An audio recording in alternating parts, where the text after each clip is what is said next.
sa lahat, News 5 exclusive. Pagmasdan ang lola na ito na patawid ng kalsada sa Valenzuela. Bago pa siya makarating sa kabilang linya, biglang umandar ang nakahintong trailer truck. Umailalim at nagulungan ang matanda. Ang iba pang detalye sa disgrasyang yan, abangan maya-maya lang. Ngayong kalabing-pitong araw ng Marso taong 2025. Banat ni Mayor Baste Duterte na wala raw utang na loob si Pangulong Bongbong Marcos nirespakan ng Malacanang. Si Attorney Harry Roque naman na biglang sumulpot sa ICC, hihiling ng asylum sa The Netherlands. Mensahe ng palasyo. Kasi di ba bring home FP Duterte. So siguro mas magandang isigaw po rin ng mga tao, bring home Roque. Talo-talo na to. Pag-aresto kay dating Pangulong Duterte, iimbestigahan ng ate ni PBBM na si Senator Amy Marcos. Habang si Senator Bato, hindi raw papayagan ni Senate President Jesus Escudero na damputin sa loob ng Senado. News 5 exclusive. Lalaking nakabisikleta sa EDSA, patay ng masapul ng bus. Isa pang eksklusibong tunay. Lalaking nag-chat ng I love you, sinaksak ng boyfriend ng matalik niyang kaibigan. Notorious na kawatan na si Brickman nahuli na. Ang misteryo sa kakaiba niyang style ng pagnanakaw, malalaman na. Eto na nga. Sino kaya itong big-cutting male star na magiging kapatid na?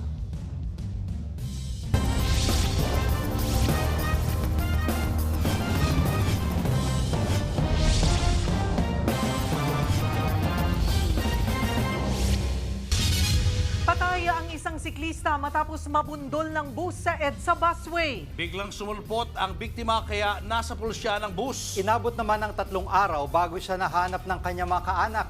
Nasa frontline balitang yan si Kari Cator, exclusive.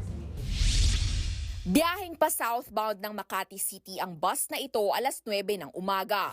Nang biglang sumulpot at nahagip ang isang lalaking nakabisikleta. Pagkapasok ng bisikleta, hindi na kinaya ng kanyang preno kaya naabot pa rin niyang nabangga yung nagbibisikletang tao.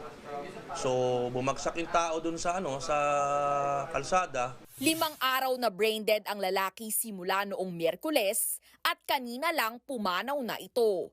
Inabot pa ng 3 araw bago nahanap at nalaman ng magulang ang lagay ng anak. Sa ospital sa Quezon City pa kasi dinala ang 43 years old na isa palang stroke survivor. Aminado naman ang magulang na may kasalanan din ang anak. Pero sagutin man lang daw sana ng kumpanya ng bus ang danyos. Demand ko nga is, hindi na ako magsasampa ng kaso, bayaran na lang nila yung hospital bills. Sa ngayon, nakahold ang lisensya ng bus driver. Ang mga reklamong posibleng harapin niya, reckless imprudence resulting in homicide at damage to property. Ayon naman sa pulisya, magsilbisa ng aral ang insidente sa lahat ng mga dumaraan sa EDSA, mapabusman, motorista o maging siklista. Yan pong busway ay para po sa bus yan. Hindi naman po siguro lingid sa ating lahat na ultimong pulis o kung sino pa, hepe ng pulis, binabawal dyan. Nagbabalita mula sa Frontline, Kari Cator, News 5. Patay sa pamamaril ang isang motorcycle rider na humabol sa isa pang rider sa Quezon City. Nagmagandang loob lang daw ang biktima na humabol sa suspect na may tinatakasan umanong violation. Nasa frontline ng balitang yan, si Hannibal Talete. Pinagpapasa Diyos ko po ang lahat. Wala po akong ginawa kundi manalangin lang sa pinagdadaanan namin. Ganyan ang sinapit ni Lera Jane Sara matapos mamatay sa pamamaril ang mister niyang si Wilmer sa Commonwealth Avenue sa Quezon City noong Biyernes. Kwento ni Lera, sinundo siya ng kanyang asawa mula sa trabaho.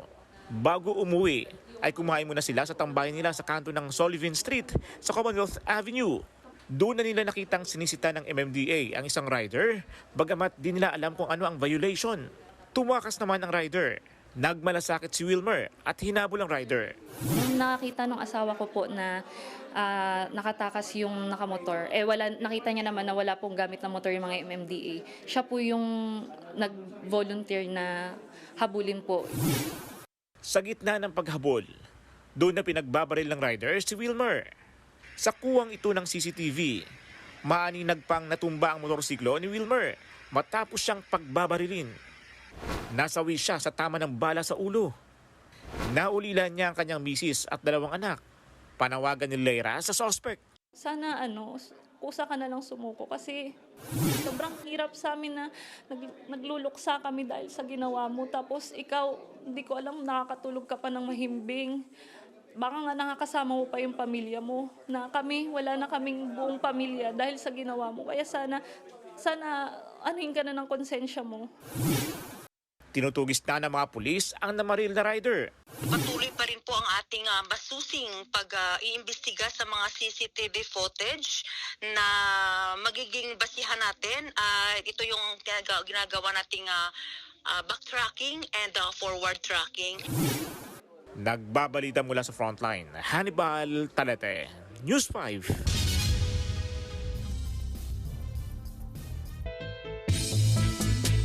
Rumesbak ang Malacanang kay Davao City Mayor Baste Duterte matapos itong tawaging walang utang na loob si Pangulong Bongbong Marcos. Nasa frontline ng balitang yan si Maricel Halili.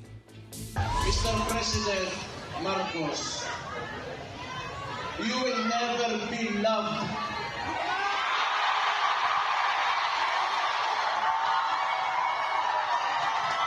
Especially to us who are calling out Rudy Duterte's name. We will stand up and we will fight back. Binanata ni Davao City Mayor Baste Duterte si Pangulong Bongbong Marcos matapos arestuhin ng International Criminal Court si dating Pangulong Rodrigo Duterte dahil sa kasong crimes against humanity kaugnay ng drug war. Sa pagdiriwang ng ika-88 araw ng Davao nitong linggo, tila sinumbatan pa niya si Pangulong Bongbong Marcos sa pagpapalibing ni Duterte kay dating Pangulong Ferdinand Marcos Sr. sa libingan ng mga bayani. Kay utang kabubuton, ang imong amahan, di malubong sa akong amahan, ang akong amahan, di papreso nimo. Sagot naman ng Malacanang dyan, hindi dahilan ng utang na loob para baliwalain ang batas. Hindi po dapat na dahil lang kaibigan o dahil naging kasama, hindi na po tutuparin ang batas at tatraidorin na po ang konstitusyon dahil lamang sa utang na loob. Dagdag pa ni Palace Press Officer Undersecretary Claire Castro, kinikilala ni Pangulong Marcos ang ginawa ni Duterte para sa kanyang ama. Sa katunayan, agad daw nagpasalamat si Marcos nang ilabas ni Duterte ang desisyon niya tungkol dito. Sabi rin ni Castro. Dahil basta sinasabi ito ni Mayor Baste Duterte ng tanong ng utang na loob, ito po ba yung ginamit kaya ng dating Pangulong Duterte nung i-appoint niya ang isang Chinese national na si Michael Yang bilang kanyang economic advisor? Sa kabila nito, aminado ang Malacanang na nag-aalala rin sila sa mataas na emosyon ng mga taga-suporta ni Duterte sa Davao. Lalo't may kumakalat daw na fake news na ire-raid ang bahay roon ni Duterte na hindi naman nangyari. Tinitiyak naman ng Malacanang na hindi balat sibuya si Pangulong Marcos, kaya hindi nila pipigilang maglabas ng saloobin ng mga taga-suporta ni Duterte. Pero iba na raw ang usapan kung magkakagulo dahil dito. Kapag ka po, nandun na po yung elemento ng inciting to sedition, which is,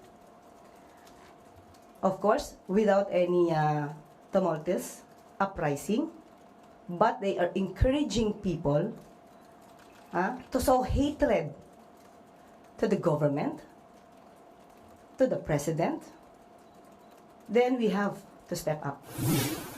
Kapag daw nangyari yan, hindi raw sila magdadalawang isip na sampahan ng reklamo ang mga taong sangkot dito.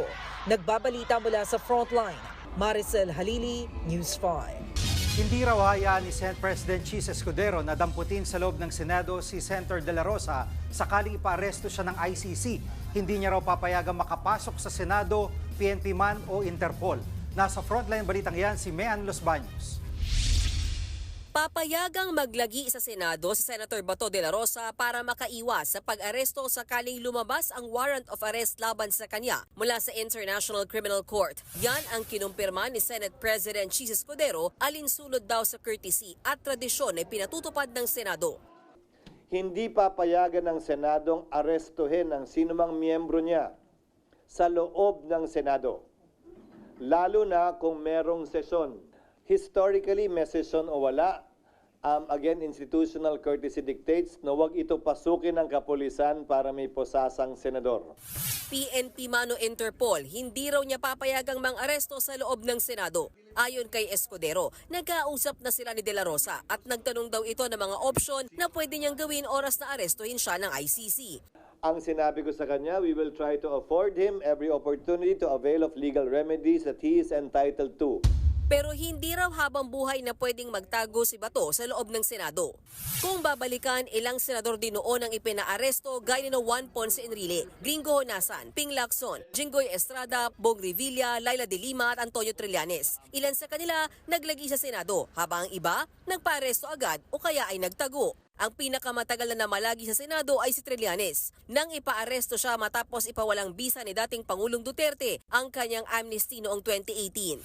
Samantala, sa rally nitong Sabado sa Liwasang Bonifacio, muling pinalaga ni De La Rosa ang posibleng pag-aresto sa kanya ng ICC. Lahat ng ginagawa nila ay illegal. Kasi yung warrant of arrest na kanilang siniserve sa atin, hindi yan nanggagaling sa competent authority. Napamura pa si De La Rosa dahil sa paggamit daw ni Pangulong Marcos ng Interpol bilang dahilan sa pag-aresto kay Duterte. Ako! Naging chief PNP ako! Alam ko ano ang papel ng Interpol sa mundo! Huwag niyo akong lukuhin! Commitment sa Interpol! Presidente ka ng Pilipinas! Magpa-pressure ka sa Interpol? Pero sagot dyan ng Malacanang, Hindi ba competent authority ang ICC sa paningin po ni Senator Bato? Kung di ako nagkakamali, may narinig na din daw po siya na magkakaroon ng warrant of arrest, kaya hindi po siya yata napunta sa Hong Kong. si Senator Amy Marcos na kilalang malapit sa mga Duterte, sisimulan na sa darating na Huwebes ang pagdinig ng Senate Committee on Foreign Relations kaugnay sa pagpapaaresto ng ICC kay dating Pangulong Duterte. Matinding pagkakahati-hati raw kasi sa ating mga kababayan ang dulot ng nasabing pag-aresto. Mahalaga raw na malaman kung nasunod ba ang due process sa pagpapaaresto kay Duterte. Hindi naman daw ito pipigilan ng Malacanang. Tiwala raw silang masasagot nila ang mga paghisiyasat dahil naaayon naman daw sa batas ang paghain ng warrant. Hindi rin daw ito papalagay ni Escudero. Sana raw makatulong talaga sa pagkakaisa ng ating mga kababayan ang gagawing pagdinig. Nagbabalita mula sa Frontline, Mean Los Baños, News 5. Mga sugat at pasa ang inabot ng 3 Pinoy na minaltrato sa isang scam hub sa Cambodia. Nasagip sila ng NBI matapos tumakas at humingi ng tulong. Nasa frontline ng balitang yan, si Dave Abuel. Tulungan niyo po kami. Gusto lang po namin na makauwi na sa mga pamilya namin. Takot na humingi ng tulong ang 3 Pinoy na yan matapos makaranas ng pananakit sa pinasukang scam hub sa Cambodia. Sa videong nakarating sa National Bureau of Investigation, ikwinento ng 3 ang peligrong kapalit nang magdesisyon silang tumakas sa scam hub at magtago sa isang safe house. Hindi po namin alam na baka biglang nandito na sila, na nahanap nila kami. Tulungan niyo po kami. Matapos mapanood ang video, agad silang sinagip ng NBI. Hanggang sa tuluyang napauwi ng ligtas kahapon. Ayon sa NBI, inero ng mahikayat online ang mga biktima na magtrabaho sa Cambodia bilang call center representative. Iligal silang lumabas ng bansa at pineke pa ang stamp sa passport. Pagdating nila sa Cambodia, ginawa silang mga scammer. Sa Tawi-Tawi, sumakay po sila ng maliit na bangka. Inilipat po sila sa mas malaking fishing vessel hanggang sa nakarating po sila sa Sabah, Malaysia. And then from there, nagpalipat-lipat po sila from Malaysia to Thailand to Cambodia. Nang magdesisyong lumipat ang kumpanya, dito na raw sila pinagmalupitan. Puro sugat at pasa sa katawan ang inabot nila matapos sagupitin ng latigo, pasuin ng sigarilyo at bugbugin. Ang isa sa kanila, hinimatay pa habang ginugulpi. Kaya naman tila nabunutan ng tinik ang mga biktima nang masagip sila. So, una po, maraming salamat po sa Diyos sa pangalawang buhay po sa aming 3. Sa tala ng NBI, nasa 40 Pilipino pa ang nagtatrabaho sa scam hub na gusto na ring umuwi. Inaasikaso na raw yan ng NBI. Sabay paalala sa mga naghahanap ng trabaho abroad na mag-apply lang sa mga accredited na recruitment agencies. Huwag raw basta magpasilaw sa mga nangangako ng mataas na sahod. Nagbabalita mula sa Frontline, Dave Abuel, News 5. Showbiz, eto na nga! Mga kapatid, eto na nga ang mga umaarangkadang showbiz balita ngayong Lunes. Inalis sa Korean variety show na Good Day ang aktor na si Kim So-yoon matapos magreklamo ang viewers sa gitna ng kinasasangkutang kontrobersya ng Korean superstar. Narito po ang Frontline Report. Kabi-kabilang backlash ang pinagdadaanan ng Korean actor na si Kim So-yoon dahil pa rin sa pagkakaungkat ng umunoy naging relasyon niya sa namayapang aktres na si Kim Se-ron. Dahil sa negative comments ng viewers, sinusubukan na i-edit out si Kim So-yoon sa variety show na Good Day. Sa pahayag ng production team ng programa, sinabi nilang inalis nila ang video materials na nakasama si So-yoon sa episode 5. Maging ang footage ni So-yoon sa General Assembly na kinuna nitong March 13 ay hindi na rin ibo-broadcast. Kasabay nito, naglabas din ng statement ang iniendorsong luxury brand ng aktor na tina-terminate na nila ang kontrata ni So-yoon bilang ambassador. Tinuturo si So-yoon na umano'y isa sa mga dahilan ng pagpapakamatay umano ng aktres na si Kim Se-ron. Bukod sa mga aligasyon ng umano'y pakikipagrelasyon ng aktor kay Se-ron noong edad na 15 pa lamang ito, nabalita ring pinressure ni So-yoon si Se-ron na bayaran ng pinahiram niyang higit $481,000 o 27 million pesos na ibinayad sa multa ng aktres nang masangkot ito sa isang drunk driving incident. Nagbabalita mula sa Frontline, MJ Marfori, News 5. Eto pa nga kumasa si popstar royalty Sara Geronimo sa isang dance collaboration with SB19 Stel. Anong pakiramdam? Anong pakiramdam? Bakit ba nagkaganto? Ang daming tukso, bawat takbang laging may gulo. Pagkamalas, ba't Sinayaw nga po ni na Sara at Stel ang bahagi ng chorus ng latest single ng SB19 na Damn. Si Sara, walang kupas sa husay sa pagsayaw ang netizens. Lalong na-excite na mapanood in the future sa isang show ang Kings of P-pop at ang popstar royalty. Last year, naging usap-usapan na magkakaroon ng collab si Sara at ang SB19 pero wala pang detalyeng inilalabas tungkol dyan. Samantala, puspusa na ang paghahanda ng SB19 para sa kanilang sold-out kick-off concert na simula at wakas sa Philippine Arena sa May 31. Susunod, News 5 exclusive. Lola, patay matapos masagasaan ng truck sa Valenzuela. 7 taong gulang na batang babae natagpuang patay sa ilalim ng balon. Kung may Bring PRRD Home, dapat daw meron ding Bring Home Roque, ayon sa Malacanang.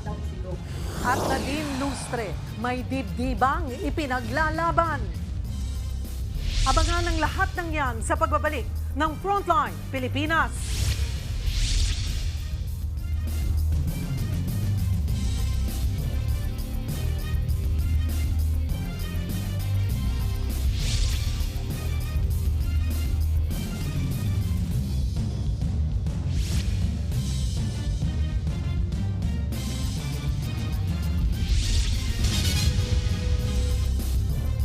Mga kapatid, Julius Babaw po. Nasa Middle East o sa amang dako ka ng mundo, manatiling may alam at may pakialam sa mga may init na balita dito sa ating bansa. Simulan po natin ang bawat araw sa tuloy-tuloy na balitaan sa Frontline. Mag-follow at mag-subscribe sa social media pages ng News 5.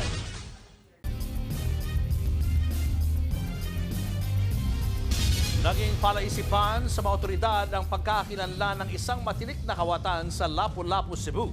Ilang beses na kasi siyang nahuli sa CCTV habang nagnanakaw ng nakabrief lang. Pero misteryo ni briefman nalutas na matapos siyang maaresto. Ang ibang detalye abangan maya-maya lang. Patay naman ang isang lola matapos pumailalim sa truck sa Valenzuela City. Depensa ng driver, nasa blind spot niya ang matanda. Nasa frontline ng balitang yan, si Kari Kaitor, exclusive. Masdan ang lolang palabas ng palengke sa barangay Genti de Leon sa Valenzuela City. Tumigil siya sa may poste saka naghintay ng tiyempo para makatawid sa kalsada. Nang huminto ang isang trailer truck sa harap niya, dito na nagmadaling tumawid ang matanda. Yun nga lang bigla ring umandar ang truck hanggang sa masagasaan siya. Pumailalim ang biktima at nagulungan pa ang 68 anyos na si Soteralita Varon. Pero kwento ng kanyang anak na si Jay sa News 5, naabutan niya pang humihinga ang ina. May ano pa kasi parang ano nga, may ano pa dito nga pa Ang ano lang namin, syempre, walang ambulansya man lang. Hanggang sa parang yun na, parang lagutan na ng hininga yun. Nang tanungin naman ang driver, blind spot daw ang tinawiran ng biktima ayon sa truck driver. Yan ang isa sa mga dinahilan niya, bagamat tumanggi na siyang ipaliwanag ito sa harap ng kamera. Nangyari ang pagbangga rito mismo sa kinatatayuan ko sa bahaging yan ng Genti de Leon dito sa Valenzuela City. Pero para sa mister ng biktima, nagpapalusot na lang ang truck driver. Tagad niya na nagmaniho, pwede pa naman, hindi ka magiging ang taas naman ang upuan ng truck. Pare ba hindi ba? Hindi naman batang maliit yung misis ko. Paano talaga? Kapabayaan sa pagmaniho. Oo. Batay naman sa investigasyon ng mga pulis, hindi napansin ng driver ang matanda. Nalaman na lang nung driver ng truck na sagasaan niya na matanda nung meron pong pumara sa kanya. Humingi na ng tawad ang truck driver sa pamilya ng biktima. Na-inquest at nakakulong na siya sa detention facility ng Valenzuela City Police. Nahaharap ang truck driver sa reklamong reckless imprudence resulting in homicide. Nagbabalita mula sa Frontline, Caricator, News 5. Ginahasa, pinatay at itinapon sa balon. Yan ang kalunos-lunos na sinapit ng isang 7 taong gulang na bata sa Butuan City. Ang sospek nagkunwari pang tumutulong sa paghahanap sa biktima. Nasa frontline balitang yan si Gary De Leon. Sa liblib na lugar na ito sa Butuan City, natagpuan ng pulisya at ng opisyal ng barangay Basag ang 7 taong gulang na babaeng inireport na nawawala noong Sabado. Patay na siyang natagpuan sa loob ng balon noong araw ding yon. Base sa investigasyon, katabi lang na natulog ng biktima ang kanyang ama nang bigla siyang mawala. Nang matagpuan ng bangkay, isa sa mga voluntaryong sumama sa paghahanap sa biktima ang kumuha ng mga damit na nagkalat sa crime scene at dali-daling umalis. Dito na nagduda ang mga otoridad. Biglang nawala itong suspect. Yun pala, kinuha pala niya yung damit niya at saka yung suot niya na pantalon. Pero naaresto rin kalaunan ng suspect. Pag-amin niya, pumasok siya sa bahay ng biktima. Binuwat niya ang bata saka dinala sa kanyang bahay. Pero nakatakbo raw ang bata sa sagingan. Inabol ng biktima at doon tuloy ang ginahasa. Pagkatapos, inamin ng suspect na sinuntok at ninudngun niya sa putikan ng bata saka itinapon sa balon. Inihahanda na ang reklamong rape with murder laban sa suspect. Nagbabalita mula sa Frontline, Gary De Leon, News 5.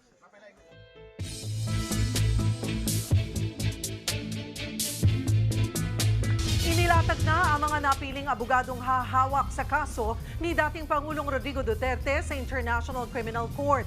Pangungunahan yan ng isang dayuhan na bihasa sa mga kaso ng crimes against humanity.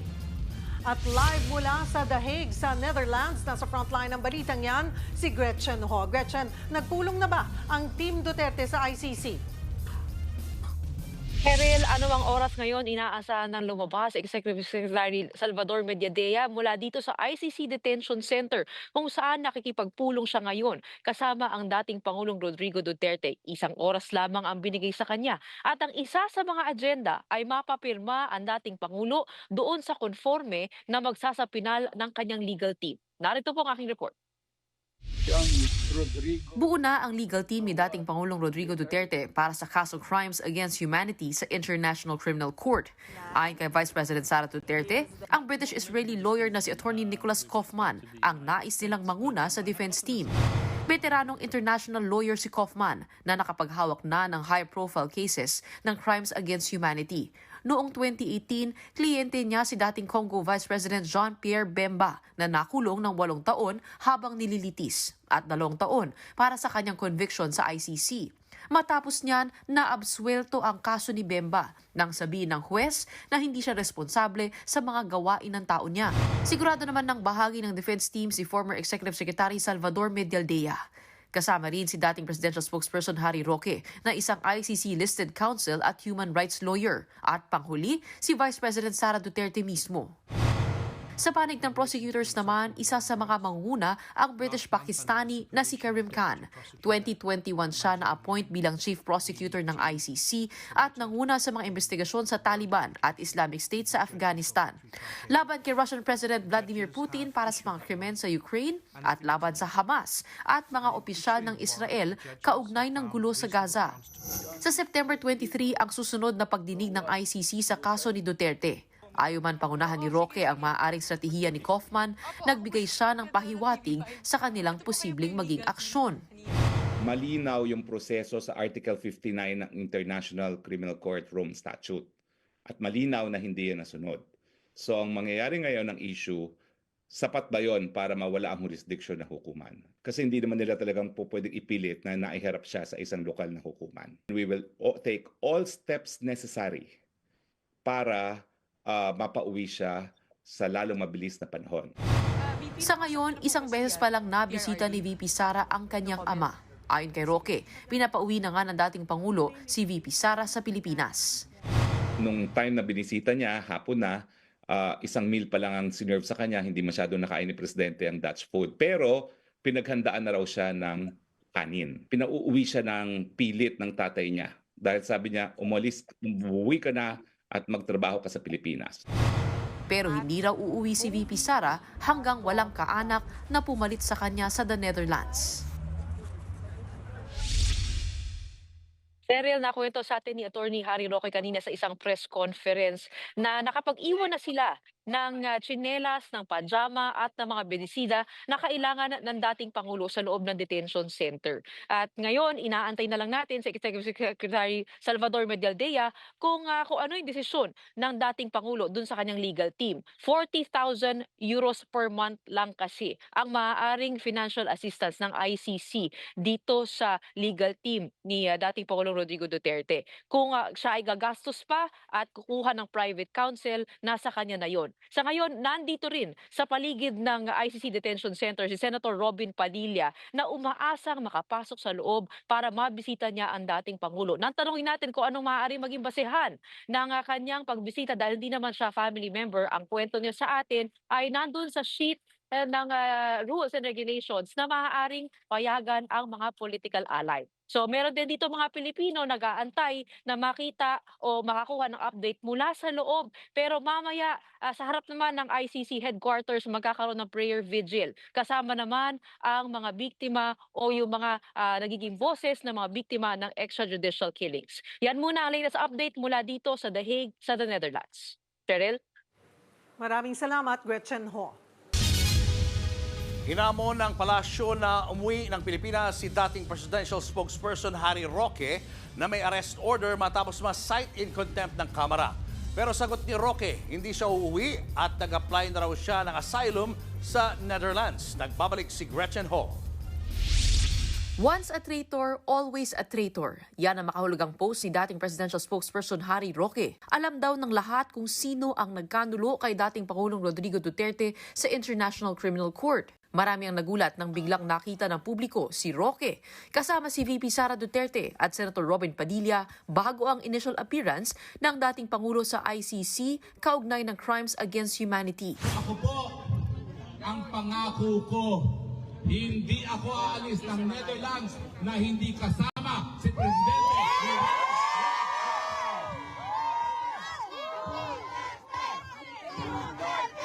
Matagal nang hinahanap ng mga otoridad sa Pilipinas si Roque dahil sa arrest order ng House Quad Committee matapos na ma-contempt dahil bigong magsumite ng mga dokumento sa issue ng umano'y pagkakasangkot niya sa Pogo. Sa kabila ng paghahanap sa kanya, pati pa ngayon si Roque ng legal team ni Duterte sa ICC. Kasama siyang nananawagan na pauwiin na ng Pilipinas ang dating Pangulo. Sa protesta kasama ang mga OFW, tila nang asar pa si Roque na hindi siya mapapauwi ng pamahalaan. Aampunin niyo ba ako? Ang hindi alam na mga bangag dito sa Europe. Baliwala ang kapangyarihan mo. Dito sa dahig. Ito ang sentro ng karapatang pantao. Net-net mo, hindi mo ko makukuha dito. Agad niyang sinagot ng Malacanang. Mas maganda po siguro na i-challenge po talaga natin siya na siya po yung umuwi. Kasi di ba bring home FP Duterte. So siguro mas magandang isigaw po rin ng mga tao, bring home Roque. Sa virtual press conference ni Roque kanina, iginiit niyang hindi siya uuwi ng Pilipinas. I cannot come home. I have to defend my president as a member of the List Council of the ICC at The Hague. May nakabinbin pa raw siyang petisyon sa Korte Suprema na kung may question sa paghingi ng dokumento ng Kamara. Attorney, paano po kung mag-file ng extradition request ang Pilipinas para kayo po ay mapauwi? Well, I'm formally announcing that after our meeting today, I'm filing formally for asylum here at the Netherlands. Kapag naaprubahan ng asylum, hindi mapapadeport si Roque sa Pilipinas. Mula sa The Hague sa the Netherlands, nagbabalita mula sa Frontline, Gretchen Ho, News 5. Sa Davao City, nakabantay ang ilang taga-suporta ng mga Duterte kasunod ng kumakalat na impormasyon na ire-raid daw ang bahay ng dating Pangulo. At live mula sa Davao City, nasa Frontline balitang yan, ang aming Mindanao correspondent, Bril Montalvo. Bril, anong latest dyan? Jiggy, nandito tayo ngayon sa labas ng bahay ni dating Pangulong Rodrigo Duterte sa Doña Luisa Subdivision, Matina, Davao City. Maraming Duterte supporters ang dumadating dito magbantay lang sakaling i-raid nga raw itong bahay. Kung kahapon tila nagmistulang protesta ang selebrasyon ng Araw ng Davao, ngayon tahimik ang mga taga-suporta maghapon. Kahit umuulan kanina, bantay sarado pa rin ng mga Duterte supporters ang buong paligid dito para sa paghahanda kung sakaling i-raid ng pulisya ang bahay ni dating Pangulong Duterte. Unang kinumpirma ni Davao City Mayor Baste Duterte at Vice President Sara na nakatanggap sila ng impormasyon sa nasabing pagsalakay. Hindi lang taga Mindanao ang dumayo rito, meron din kanina isang grupo mula Kabangkalan City, Negros Occidental. Inaasahang dadagsain pa ng mga taga-suporta ni Digong ang kanyang bahay at mag-alay sila ng panalangin at magsindi ng kandila bilang panawagang maibalik sa bansa ang dating Pangulo. Nabanggit ko lang din, ideklara ng Malacanang ang araw na ito na special non-working holiday bilang araw ng pasasalamat sa selebrasyon sa ika-88 araw ng Davao. Jiggy, sa ngayon wala namang nangyaring pagsalakay ng sinumang otoridad dito sa bahay ng dating Pangulo. Nauna nang pinabulaanan ng Davao Police na fake news ang nasabing balita. Balik sa inyo, Jiggy. Maraming salamat, Bril Montalvo, News 5 Mindanao. Nadagdagan pa ang listahan ng mga kaduda-dudang pangalan na tumanggap umano ng confidential funds mula sa Office of the Vice President. Bukod kay Mary Grace Piatos, meron na ring Jay Camote at Miggy Mango. Nasa frontline ng balitang yan, si Marian Enriquez. Hindi lang ang malachichiryang si Mary Grace Piatos at tunog brand ng cellphone na Xiaomi 8 ang nakatanggap umano ng confidential funds mula sa opisina ni Vice President Sara Duterte. Ngayon, meron ding nagngangalang Jay Camote at Miggy Mango. Gayon din ang 5 Dodong, sina Dodong Alcala, Dodong Bina, Dodong Bunal, Dodong Darong at Dodong S. Barok. O diba? Parami ng parami, pa-creative ng pa-creative. Nung una, nag-umpisa sa pangalan ng mga chips saka chicheria. Sabi ko nga, cheap na nga, ninakaw pa. Parang talagang sadyang inaabuso yung sistema. Ayon kay House Deputy Majority Leader Paulo Ortega, wala rin daw kahit anong record sina Jay Camote, Miggy Mango at ang Dodong Gang sa Philippine Statistics Authority. Kabilang sila sa mahigit 1,300 na walang record mula sa halos 2,000 recipient ng OVP confidential funds. Kumpiyansa naman ng Kamara na malakas ang kanilang ebidensya sa impeachment laban kay VP Sara. Budget briefing, ng committee hearings, hindi pa rin mapaliwanag. Paano na lang doon sa impeachment court? So hindi ko talaga makita kung paano nila ipapaliwanag. Maging ang ibang leader sa Kamara nababahala sa lumabas na iba pang kakaibang pangalang nabigyan umano ng confidential funds. Alam ko lang kamote riders di ba? Nakakagulat, no?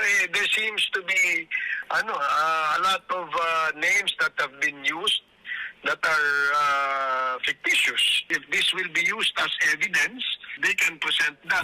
Sa Hulyo, pagtapos ng ika-4 na State of the Nation address ni Pangulong Bongbong Marcos, inaasahang gugulong ang impeachment trial laban kay VP Sara.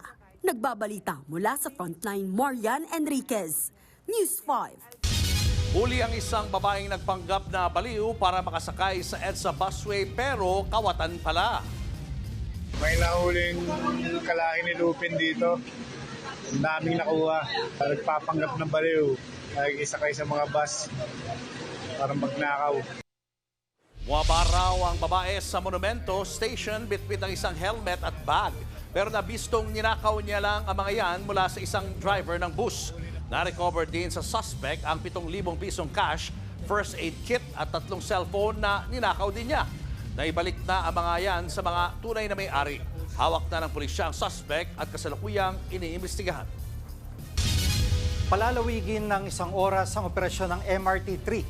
Magdadagdag din ng mga tren tuwing peak hours. Pinagutos siya ni DOTR Secretary Vince Dizon matapos ang kanyang inspeksyon sa tren kanina. Samantala, magkakaroon naman ng balasahan sa pamunuan ng MRT-3. Ayon kay Dizon, nababagalan siya sa aksyon nito sa ilang aberya. Partikular na tinukoy ng kalihim ang pagkasira ng escalator sa Taft Avenue Station kamakailan. Sa pag-ikot ni Secretary Dizon, ilan pa sa nakita niyang problema ang mahabang pila sa mga ticketing booth, walang bubong sa dinaraanan ng mga pasahero at kakulangan ng ilaw sa mga istasyon. Tingin ko magpapakita ko ng management sa MRT-3. Meron akong rinirekomenda na papalit. Kailangan dito mabilis kasi hindi natin pwedeng mag-iitin yung isang escalator na nasisira kasi ang laking tulong dun sa mga kababayan natin, lalo na sa mga kababayan nating may disability.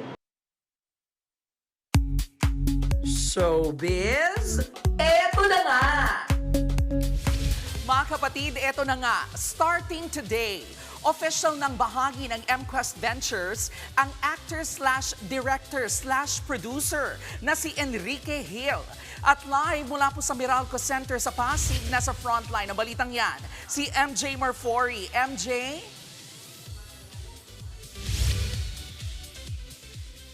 Eto na nga, Jervy, may bago tayong parte ng pamilya ng Media Quest at hindi ko na papatagalin pa, nakikita nyo na nga sa background ko at live na live.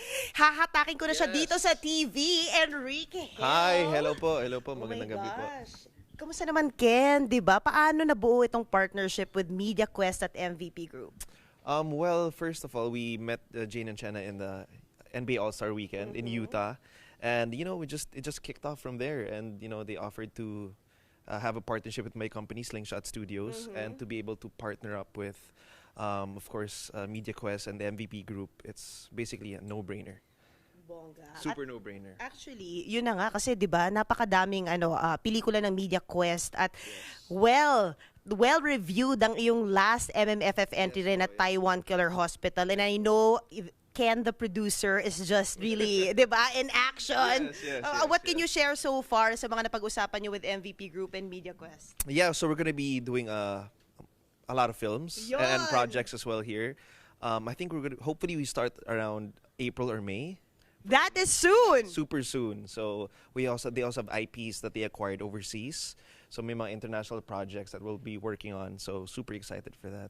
And of course some local projects as well. And kakaiba lagi yung mga yung mga storya na talagang that tickles your fancy, right? So ngayon, ano tong mga storya naman na talagang nagka-interest ka na pinresent mo rin sa Media Quest? Well, I've been playing around a lot with different genres. So I really want to go back to my core, which is some rom-coms with a little twist. So I think it's time, and the fans have been asking for it. So super excited for that. Pero syempre, something different pa rin. Ready na kaming kiligin ulit. My gosh. Baka may pang MMFF to, I think there's one that they're eyeing for MMFF. So I might see you guys on MMFF again. Oh, so, yeah. I love it. Thank you so much. But of course, for television, anything that really interests you? Yes, we have. We're in talks for a couple of projects that we wanna do. But yeah, everything's still Up in the air. up in the air. Once we finalize everything, then we can really say and talk about it. Exciting. At ito na, syempre may mensahe si Enrique para sa lahat ng fans niya na ang tagal na nag-aantay. And finally, ito, more movies in the works. Of course, definitely more movies. I'll be hands-on with every project that I do. At maraming salamat po sa lahat ng mga supporters yan. Babalik na po, malapit na. I love you guys. Yes! Thank you so much, Enrique Hill. At yan muna ang latest mula rito. Back to you, Jervy. Ken, welcome to MQuest Ventures at maraming salamat, MJ Marfori.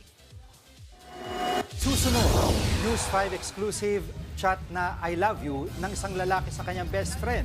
Muntik na niyang ikamatay. Unang larawan ni Pope Francis mula nang maospital siya, inilabas ng Vatican. At mutya ng Section E stars, pinagkaguluhan ng fans sa isang book event. Yan at iba pa sa pagbabalik ng Frontline Pilipinas.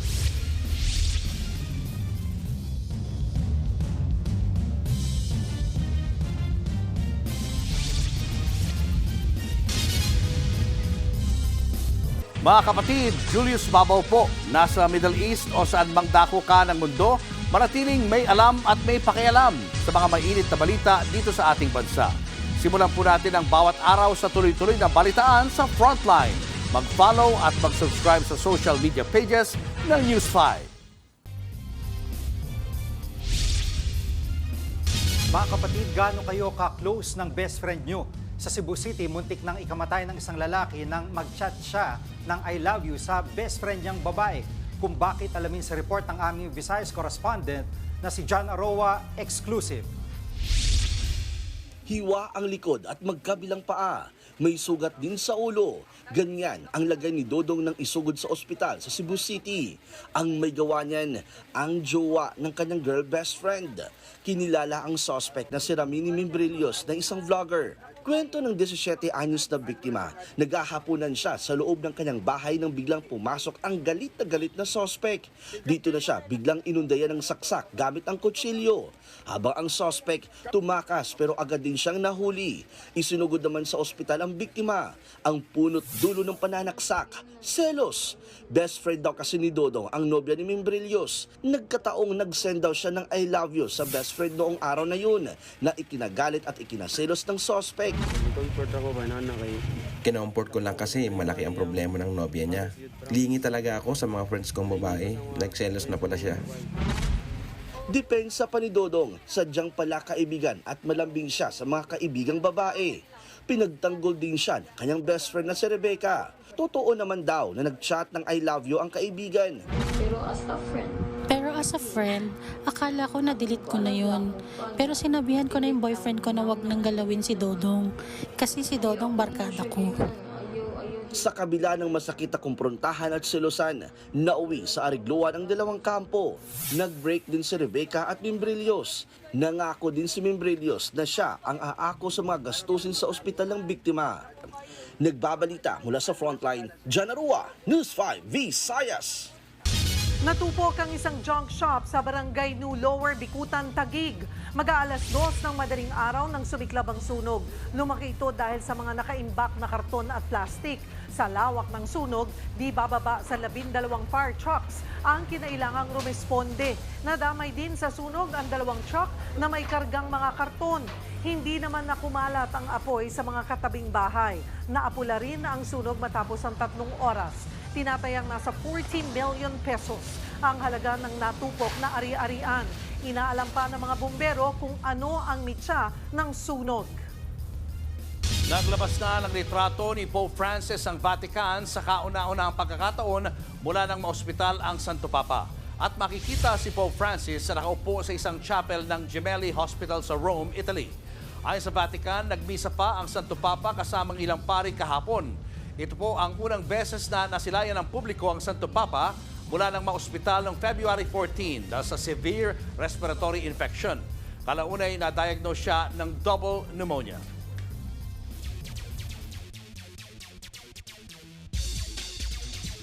May bago tayong makakasama sa paghahatid ng updates mula sa frontline ng sports. Narito si Signal HD Spikers outside hitter, Ishi Lalong Isip. Welcome sa Frontline Pilipinas, Ishi. Thank you, Cheryl. Tabla na uli ang final series sa pagitan ng Barangay Ginebra at TNT Tropang Giga matapos magwagi ng Gin King sa Game 2 kahapon. Dikit ang laban at nagsasagutan ng baskets ang dalawang koponan sa halos buong laro. Bahagyang nakalayo ang TNT Tropang Giga noong fourth quarter. Pero umarangkada si Justin Brownlee para makahabol ang Barangay. Final score 71-70 pabor sa Barangay. Tuloy ang PBA Finals sa Game 3 sa Miyerkules 7:30 p.m. Nangibabaw ang NU Lady Bulldogs sa puksaan nila ng rival team na UST Golden Tigresses sa UAAP Women's Volleyball. Sends it to Belen, who's been solid. Solomon swipes it. Condora saves it. No! Intense ang laban kaya't umabot hanggang 5th set ang laban. Kitang-kita na determinado ang dalawang team sa mga long rally. Pero sa huli, ang NU ang nagwagi sa nanguna si Alyssa Solomon na naka 24 points at Bella Belen na naka 19 points. Na-sweep na ng Bulldogs ang first round ng tournament. Sa isa pang match, nagtala ng bagong UAAP scoring record si Adamson Lady Falcons super rookie Shaina Nitura. Naka 38 points siya sa laban nila kontra sa UP Fighting Maroons. Nahigitan na niya ang 35 points na naitala ni Phenom Alyssa Valdez. Sa kabila niyan, nabigo ang Adamson at nagwagi ang Fighting Maroons in 5 sets. Huwag kayong aalis, may sports news pa tayo mamaya. Susunod, mapanghing trip ng dalawang binatilyo. Hot pot ng isang Chinese restaurant, ginawa nilang arinola. Statue of Liberty sa Amerika, pinababalik na sa France. At mutya ng Section E Stars dinumog ng fans sa isang book event. Tutok lang mga kapatid, magbabalik pa ang Frontline Pilipinas.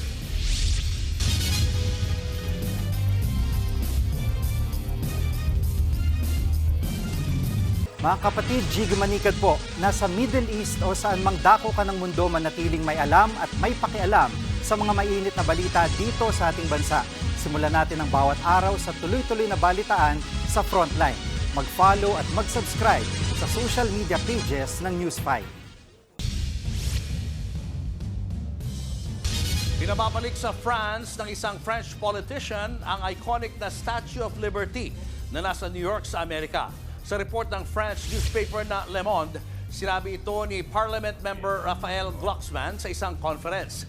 It ni Glucksmann, hindi na nire-representa ng Amerika ang simbolo ng Statue of Liberty. Dagdag pa niya, iniregalo ito pero hinamak lang daw ng Amerika ang nasabing estatwa kaya mas mabuting ibalik na lang ito sa kanila.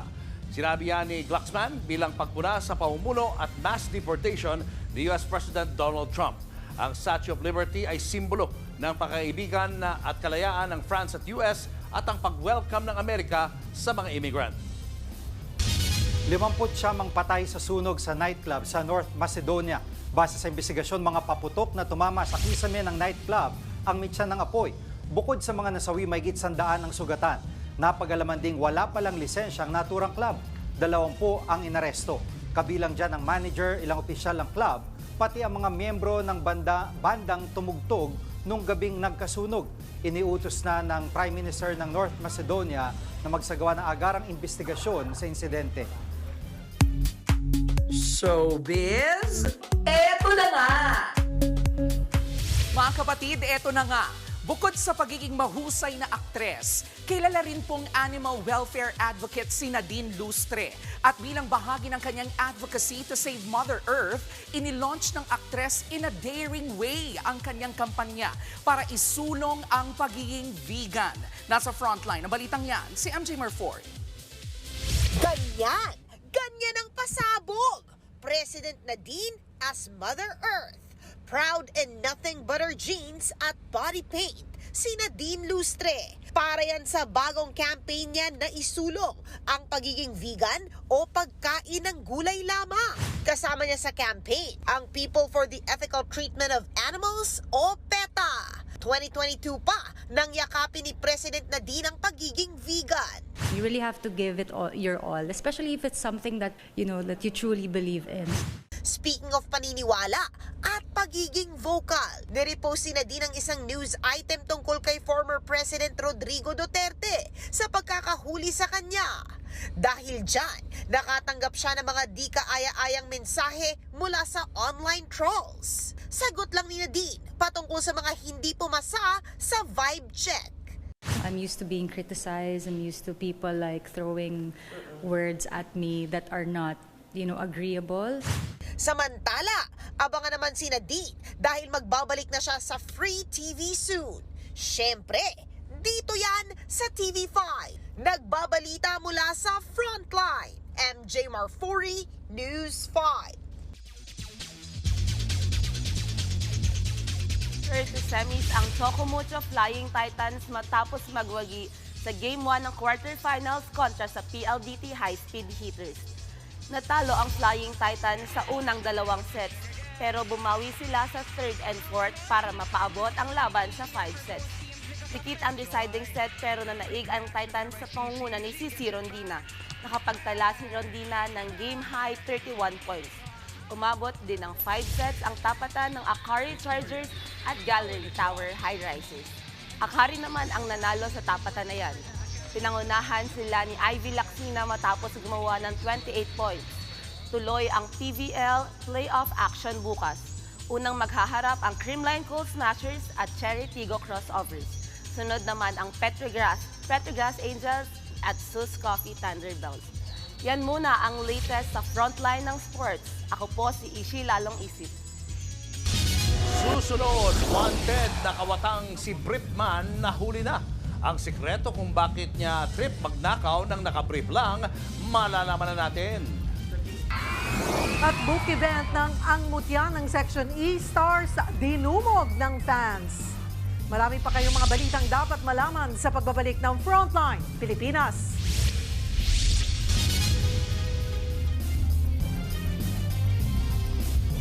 Mga kapatid, Jiggy Manikad po, nasa Middle East o saan mang dako ka ng mundo, manatiling may alam at may pakialam sa mga mainit na balita dito sa ating bansa. Simulan natin ang bawat araw sa tuloy-tuloy na balitaan sa Frontline. Mag-follow at mag-subscribe sa social media pages ng News 5.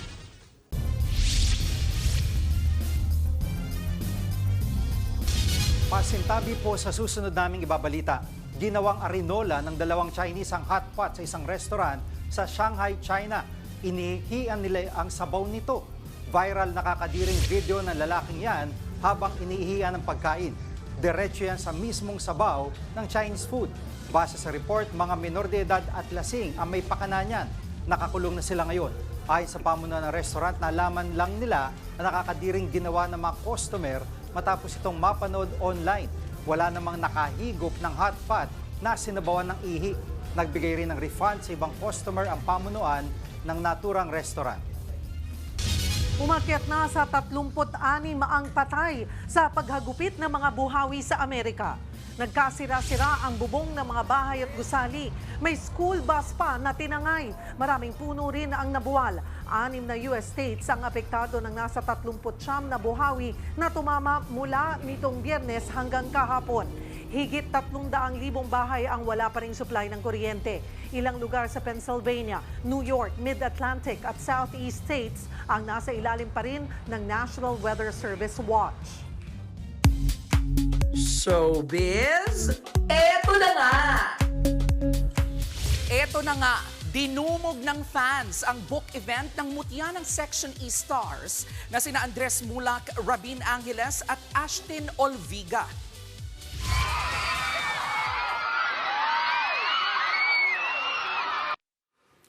Habang palabas ng venue, nagkagulo ang fans na nag-aabang sa stars. Sa isang bahagi nga ng video, makikitang nahila ang suot na polo ni Andres. Sa isa pang kuha, kitang halos maitulak na sina Andres habang pilit na inaabot ng fans. Kahit pa may nakakordon, naipit pa rin ng husto ang tatlong celebrity. Wala pang pahayag ang Viva kaugnay nito pero sinuguro naman ng ahensya na safe sina Andres, Rabin at Ashton. Ito pa nga, muli pong pinatunayan ng Queen of All Media na si Kris Aquino na ang totoong tapang at tibay is beyond physical. Sa kanyang latest post, ikwinento ni Kris na hindi na siya nakakalakad ngayon dahil sa komplikasyon ng kanyang sakit. Kaya kailangan na siyang kargahin ng anak niyang si Bimbi. Sa same post, ibinahagi rin ni Kris ang kanyang heartache nang iwanan siya ng nobyo niyang doktor. Pag-amin pa ni Kris, hindi niya pinagsisisihan na minahal niya ng husto ang doktor. Sanay rin naman anya siyang mabigo. Sa kabila po ng lahat, Kris remains grateful dahil sa pagmamahal at pag-aalaga ng kanyang anak na si Bimbi. At yan nga po ang ating mga showbiz update ngayong Lunes. See you tomorrow mga kapatid. Ako po si Jervy Wrightson. Susunod, Britman, mahuhubaran na ang misteryong itinatago. Tuloy-tuloy pa makabuluhang balitaan sa pagbabalik ng Frontline Pilipinas.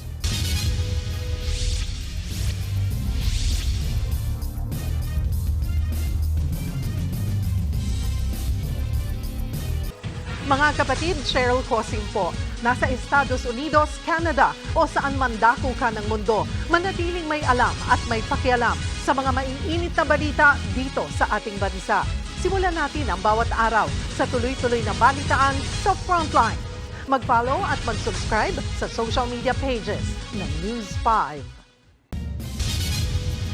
Hindi makikipagtulungan ang Quad Committee ng Kamara sa International Criminal Court sa paglilitis nito kay dating Pangulong Rodrigo Duterte. Ay kay Quadcom Chairman Ace Barbers, hindi makikipagtulungan ang komite sa ICC sakaling hingin nito ang nakalap nilang ebidensya kaugnay ng war on drugs. Paliwanag ni Barbers, hindi na miyembro ng ICC ang Pilipinas kaya hindi sila mapipilit na makipagtulungan dito. Yan ay kahit maglabas pa raw ng sabpina ang ICC. Pero kung kukuha raw ang ICC ng impormasyon sa mga hearing na inilabas naman sa social media, pwede raw nila itong gawin.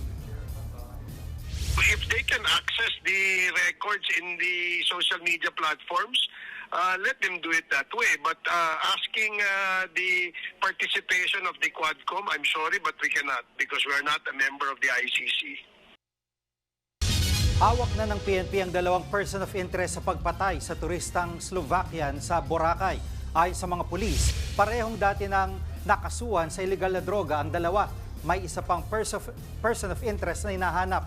Lumalabas naman sa inisyal na investigasyon na hampas ng matigas na bagay sa ulo ang kinamatay ng turistang si Micaela Mikova. Nakitaan din ang senyales na nakaranas ng sexual abuse ang turista. March 12 nang matagpuang patay si Mikova sa abandonadong kapilya sa Boracay.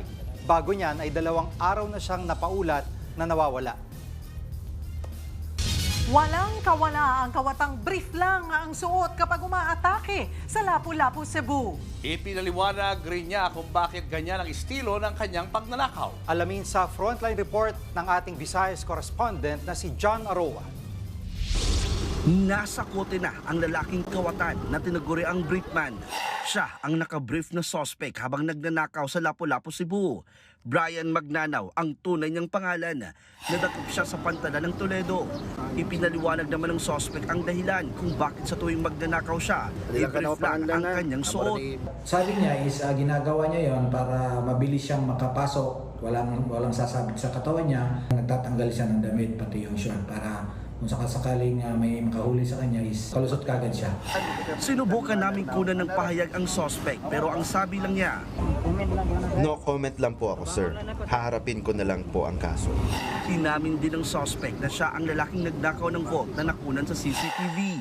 Pero giit niya, di raw totoo na 3 milyon ang laman ng vault, kundi 10,000 piso lang.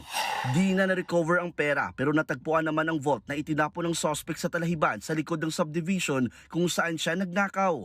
Napag-alaman ding may kasabwat ang kawatan at inside job ang nangyari. May mga tinuturo siyang mga tao na kasama sa pagplano. Continuous yung investigasyon natin kung ano ba talaga ang totoong nangyari. Nakuhanan din si Brapeman ng 3 pakete ng shabu at 1 armas. Kasama rin na aresto ang pinsan nito dahil sa illegal possession of firearms. Mahaharap siya sa patong-patong na kaso. Nagbabalita mula sa frontline, Jan Arua, News 5 Visayas. Ayan, case closed na. Nakailang storya din tayo dyan. Kay Brapeman. So ang dahilan para hindi siya mahawakan, kaya siya nakabrief. Mas madali siyang makakatakas. Madulas. Oo. Brief na lang ang aano mo Yun mo nga, doon. makapahubaran siya pag nahuli siya. Dapat yun, sa susunod, maliban sa wala siyang suot, naglagay na rin siya ng oil para madulas. Hindi talaga mahawa. Di ba? Ano kayo masasabi nila, Jervy, dyan? Itong mga magagandang dilag na to. Hello! Hi! I'm with Ishi. Kamusta naman experience mo sa Frontline Pilipinas? Super saya. I hope maulit pa. Pag-pray natin yan. Yes. Nangyayari naman yan sa lahat. Umuulit sila, di ba? At yan ang mga balita at impormasyong dapat nyo malaman sa araw na ito. Mga balita para sa may alam at may pakialam. Kami ang inyong mga kasangga sa Frontline Pilipinas.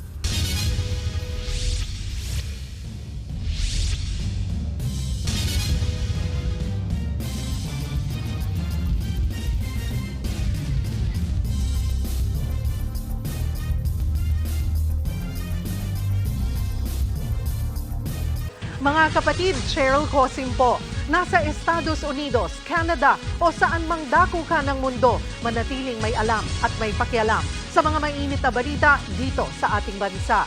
Simulan natin ang bawat araw sa tuloy-tuloy na balitaan sa Frontline. Mag-follow at mag-subscribe sa social media pages ng News 5.